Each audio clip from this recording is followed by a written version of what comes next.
Hallelujah. എല്ലാ ദൈവമക്കൾക്കും സ്നേഹവന്ദനം. Today's message title ദൈവാത്മ ശക്തി കത്തിക്കൊണ്ടിരിക്കട്ടെ.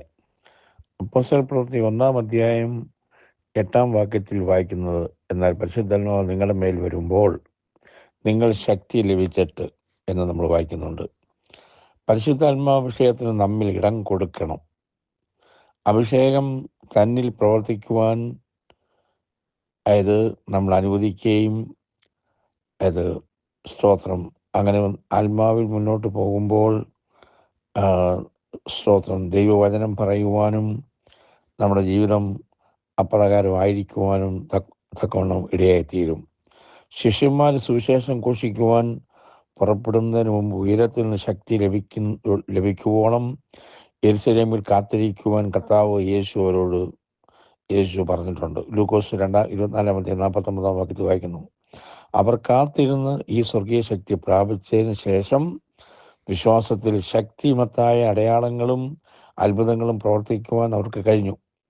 വിശ്വാസത്തിൽ നിലനിൽക്കണമെന്ന് പ്രബോധിപ്പിച്ചു. അവർ ശിഷ്യന്മാരുടെ മനസ്സ് ഉറപ്പിക്കുകയും ചെയ്തു. അപ്പോസ്തലനായ പൗലോസ് എഫേസ്യസ് സഭയെക്കുറിച്ചും അവൻ്റെ ആത്മാവിനാൽ നിങ്ങൾ അകത്തെ മനുഷ്യനെ സംബന്ധിച്ച് ശക്തിയോടെ ബലപ്പെടണം എന്ന്, ക്രിസ്തു വിശ്വാസത്തിൽ നിങ്ങളുടെ ഹൃദയങ്ങളിൽ വസിക്കണമെന്നും അവർക്കൊണ്ട് പ്രാർത്ഥിച്ചതായിട്ട് നമ്മൾ എഫേസ്യ ലേഖനത്തിൽ വായിക്കുന്നുണ്ട്. പരിശുദ്ധാത്മ സ്നാനത്താൽ ദൈവം നമ്മളിലേക്ക് വന്നു നമ്മളിൽ വസിച്ച് നമ്മെ രാജാക്കന്മാരും പുരോഹിതന്മാരും ആക്കിയിരിക്കുന്നു. ഇങ്ങനെ അവൻ നമ്മുടെ പ്രതിരോധവും സഹായവും സംരക്ഷണവും ആയിരിക്കുന്നത്. നമുക്ക് പോരാട്ടമുള്ളത് ജഡരക്തങ്ങളോടല്ല, വാഴ്ചകളുടെ അധികാരങ്ങളോടാണ്. അതിനെ ജയിക്കുവാൻ നമുക്കാവശ്യം പരിശുദ്ധാത്മാവാണ്. നമുക്കറിയാം ശൗൽ രാജാവിൻ്റെ ജീവിതത്തിൽ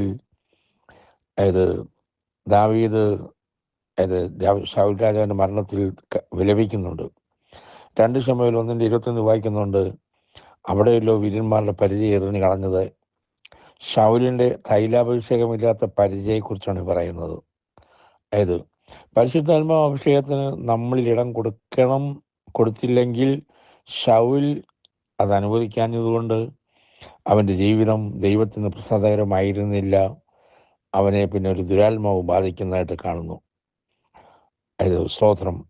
അക്ഷരപ്രകാരം ശൗലിൻ്റെ പരിചയം ഒരുപക്ഷെ അഭിഷേകം ചെയ്യപ്പെട്ടതായിരുന്നെങ്കിലും തൻ്റെ പരിചയം ആയിരുന്ന ശക്തി അതില്ലാതെ എന്നു അതിൽ കാണുന്നുണ്ട്.